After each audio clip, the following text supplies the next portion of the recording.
بسم الله. السلام عليكم. معانا في الحلقة الثانية مع سلسلة نبض تحت الثلج وصهيل في الليل، مع سؤال مهم جدا: هل عمري ضاع على الفاضي؟ السؤال اللي كلنا بنسأله، كلنا حرفيا، وانا اولكم. في البودكاست ده نتكلم في حاجات مهمة جدا، نعتبره فضفضة، بس من وجهة نظري كدينا ان ده مش هينجح غير لو احنا اتشاركنا، او بمعنى ان احنا هنحصل على اكبر استفادة كدينا وانتوا كمان لما نتناقش مع بعض في وجهات نظرنا، نتناقش مع بعض بنفكر ازاي، وهكذا نتكلم. لان طول ما مشكلتنا جوانا احنا بس فاكرين ان احنا بس اللي في المشكله دي، فهي مش هتتحل. لان انا فاكره ان انا اللي بعاني لوحدي، وانت نفس الكلام، وانت نفس الكلام. ففي الاخر احنا بنبقى متقوقعين علينا، وفي الاخر بنبان ان احنا تمام، نتسال انت عامل ايه، اخبارك ايه، انا تمام، بس احنا مش تمام. اعترافنا بده هو اول حل المشكله. اعترافنا ان احنا في حاجه، في مشكله، دي بدايه حلها. هنتكلم في السؤال ده في محاور كتير جدا. ايه هو الفاضي ده بالنسبه لنا؟ ايه هو العمر بالنسبه لنا؟ طيب ايه اصلا اللي بيجيب السؤال ده في دماغنا؟ وهل فعلا عمرنا ضاع على الفاضي؟ هنتكلم عن الماضي وتأثيره على ان احنا نجاوب السؤال ده. هنتكلم هل في بعد اخر للسؤال ده ان يكون نقطة مضيئة في حياتنا. ده اللي باذن الله هتكلم فيه معاكم، وهنناقشه مع بعض في الحلقة الثانية من نبض تحت الثلج وصهيل في الليل.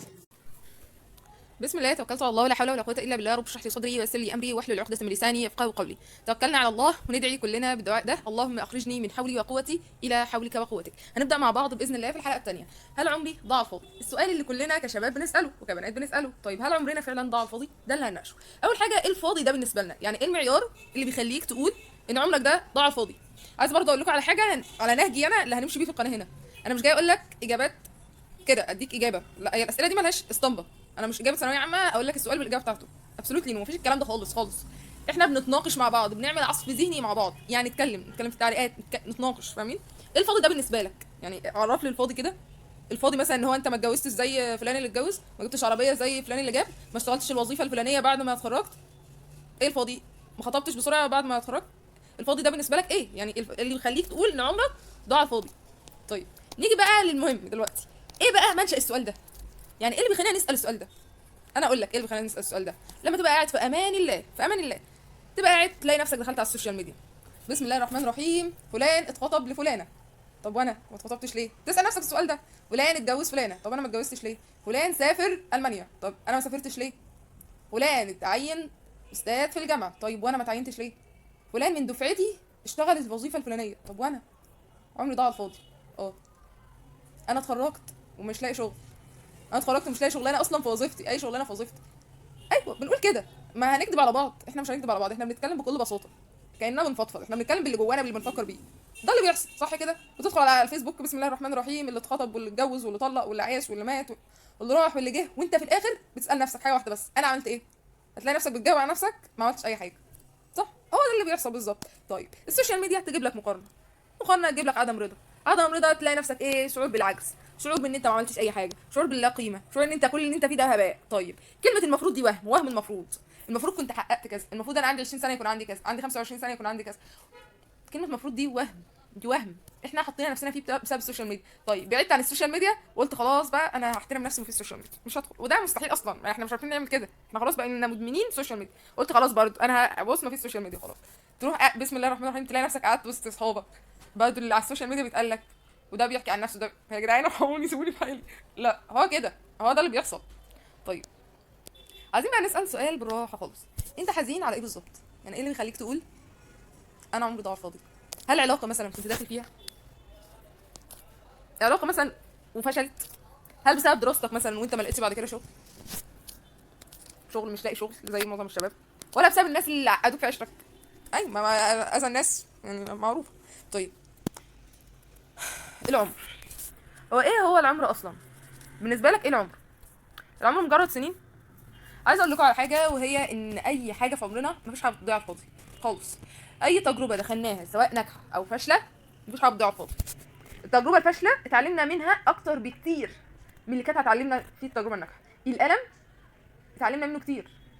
دايما كنت بقول الجمله دي لنفسي: الالم المني لكنه علمني. الالم ده بيؤلمنا لكنه بيعلمنا ان انت مش هتلاقي اللي يسندك، مش هتلاقي اللي يسندك. بيعلمنا ان انت في عز ضعفك مش هتلاقي اللي معاك. بيعلمنا ان الناس دول معاك وانت حلو وكويس وبخير، وانت مبين ان انت بخير وانت مش بخير اصلا، بس لما بتبقى مش بخير ما تقدرش تروح تقول له لان محدش هيسندك. دي الحقيقه يا جماعه بقى. فايه، المني لكنه علمني. كل تجربه حلوه او وحشه بتخلي فيك انت تكبر من جهه معينه، شخصيتك تنمو من جهه معينه. وبعد التجارب طبعا احنا مش هنبقى كل حاجه ايجابيه، احنا قلنا هنتكلم ايه من غير مثاليه، بتهدم في شخصيتنا، بتخلينا نهرب، والنقطه دي هنتكلم فيها بعدين. هنهرب بقى باساليب متعدده، منها هنقول عشان نحرق بقى الفيديو من دلوقتي. عندنا ايه مهمه جدا، ان الله لا يضيع اجر من احسن عمل. عايزه اقول لكم على حاجه يا جماعه، هو ايه الفرق بيننا وبين الكفار او بين الملحدين؟ احنا بنسعى وهم بيسعوا على فكره، يعني هم فيهم ناس شاطرين جدا واحنا فينا ناس شاطرين جدا. طيب هل السعي بتاعهم زي السعي بتاعنا؟ السعي بتاعنا احنا مكتوب، حتى لو ما خدناهوش في الدنيا هو مكتوب لنا في الاخره. اهم حاجه ان احنا بننوي ان احنا مثلا بنطلب علم لله عز وجل، احنا بنشتغل عشان ربنا يرضى عنا، صح؟ اما هم لا، هم ياخدوا اجرهم في الدنيا، ليوا بقى الوظيفه اللي عايزينها تمام، ما لقوش خلاص ما لهمش حاجه في الاخره. اما احنا ربنا كل حاجه مكتوبه. السعي ده ان نضيع اجر من احسن عمل. عايزين نقول حاجه بقى مهمه جدا، احنا مش شايفين غير السطح. ببساطه يا جدعان، يعني الناس مثلا اللي بتعمل فلوجات انا مش ضدهم خالص، يعني اللي عايز حاجه يعملها عادي، واحنا اللي عايز يتفرج يتفرج عادي برضو. بس عايز اقول لكم حاجه، ان دي مش الحقيقه، ده جزء بسيط جدا منها. دايما كنت بقول الجمله دي في القنوات اللي فاتت، ان اللي بيصور فلوجات او اللي بيجيب لك فيديوهات، هو انت مش هتشوف كل حياته، انت بتشوف جزء منها، الجزء اللي هو عايز يوريه لك. مش معنى كده ان هو منافق اطلاقا، انا ماليش ان انا احكم على حد، بس ابسط مثال ان هو سعيد، هو قادر يصور، هيصور لك ويمنتج لك وينزل لك ويعمل. اما هو مش قادر يصور، يصور لك ايه؟ وهو بيعيط في اوضته هيصور لك ايه؟ انت ولا انت هتقعدي تتفرجي على حد بيعيط؟ لا طبعا لا، معروفه. فعشان كده ما تقنعش نفسك ان الناس دي تمام، ان الناس دي الدنيا معاها تمام وانت الدنيا جايه عليك، لا. كل واحد عنده ابتلاءه، كل واحد عنده ابتلاءه. مفيش حد كده اللي هو عايز سعيد جدا وحد تعيس جدا، كل واحد عنده ابتلاءه، بس بنختلف في الاختبار اللي ربنا بيختبرنا بيه. وافتكر جمله مهمه قوي، ان الله اذا كلف اعان. ربنا ابتلاك بحاجه هيعينك عليها، ربنا ابتلاك بحاجه هيعينك عليها اكيد. فزي ما قلنا بلاش تقارن نفسك بغيرك، المقارنه دي هتؤدي ان انت مش هترضى عن حياتك خالص، المقارنه دي هتؤدي في الاخر ان انت هتلاقي نفسك لا راضي بحياتك ولا بتاخد حاجه خالص، ولا انت بتاثر على نفسيتك بالسلب، يعني انت ما بتاخدش اي حاجه. غير كده ليه المقارنه ظالمه؟ لان انت ليك ظروفك هو ليه ظروفه، انت ما تعرفش ظروفه وهو ما يعرفش ظروفك. جمله مهمه برضو بقولها، البيوت اسرار كذلك النفوس اسرار. يعني البيوت جواها اسرار، ونفس كل واحد عنده اسراره. انت ما بتشوفش الا السطح، بتشوف الا فلان وهو نازل طالع داخل مش عارف، اما انت بتشوفه وهو قافل باب اوضته، لا ما بتشوفش. يبقى خلاص ما نقارنش بقى نفسنا.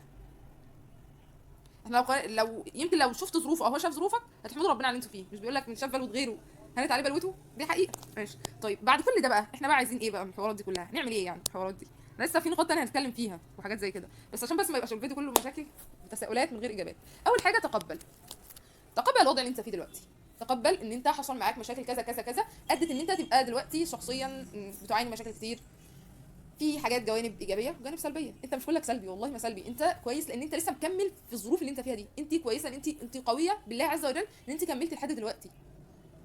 تاني حاجه راجع، احنا دلوقتي عرفنا ان احنا عندنا ايجابيات وعندنا سلبيات، محتاجين نراجع حياتنا. ايه طيب السلبيات اللي عندنا؟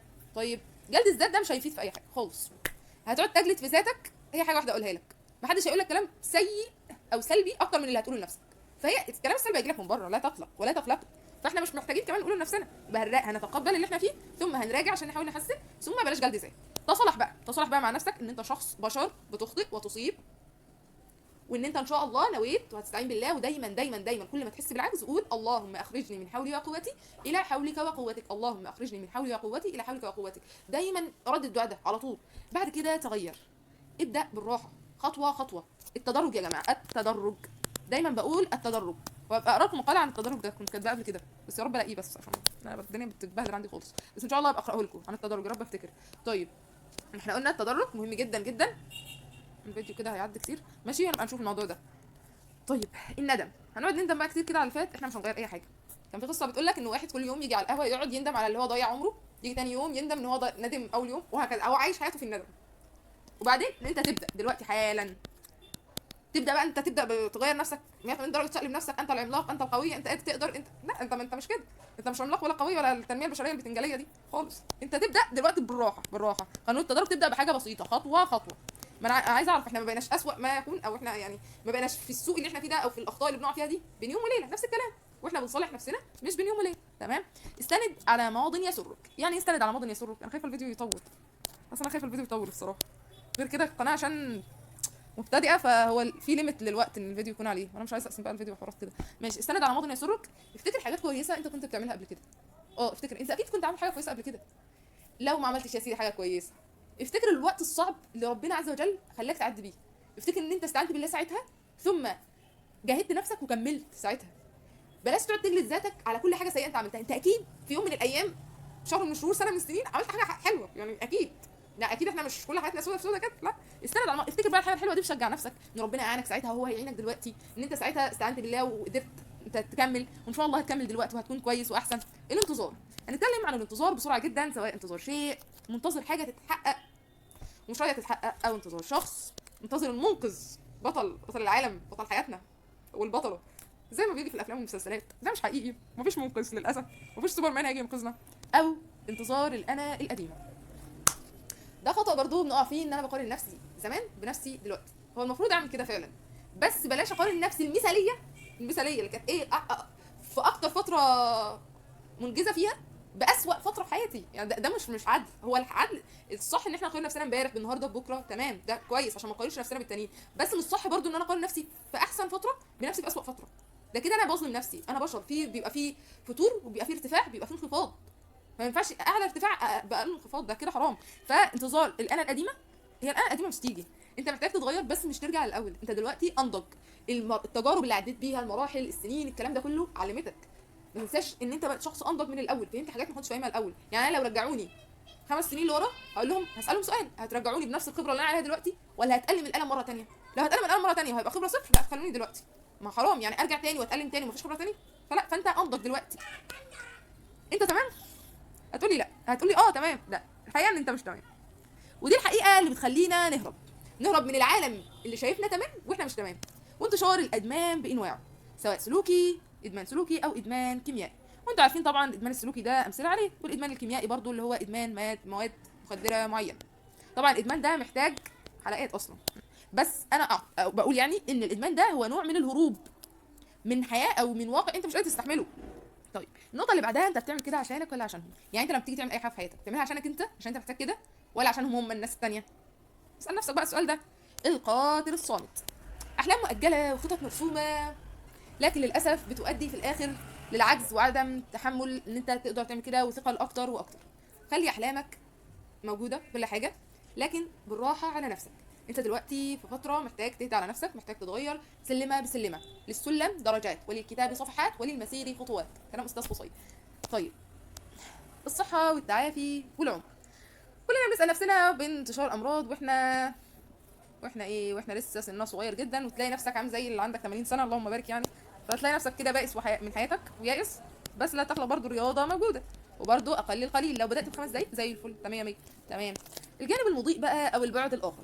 الجانب المضيء من ان انت بتسال السؤال ده، فان انت عايز فعلا تتغير، ان انت شايف ان في حاجه غلط، والاعتراف هو بدايه الحل. الاعتراف بالمشكله هو بدايه حل المشكله ان شاء الله. هنبدا ازاي؟ هنبدا بالدعاء: اللهم اخرجني من حولي وقوتي الى حولك وقوتك. ثم هنبدا ازاي؟ هنبدا بخطوه بسيطه. ممكن كل واحد يكتب لي ايه الخطوه البسيطه اللي هيبدا بيها من اول النهارده ان شاء الله، عشان اعرف ان انتوا كملتوا الفيديو للاخر. ان شاء الله يكون الفيديو فرق معاكم. مش عايزه اطول زياده عن كده عشان الفيديو يقدر انشره عن طريق اليوتيوب. بس كده، سبحانك اللهم وبحمدك، اشهد ان لا اله الا انت، استغفرك واتوب اليك. والعصر ان الانسان لفي خسر الا الذين امنوا وعملوا الصالحات وتواصوا بالحق وتواصوا بالصبر. سلام لقلوبكم ايها المحاولون.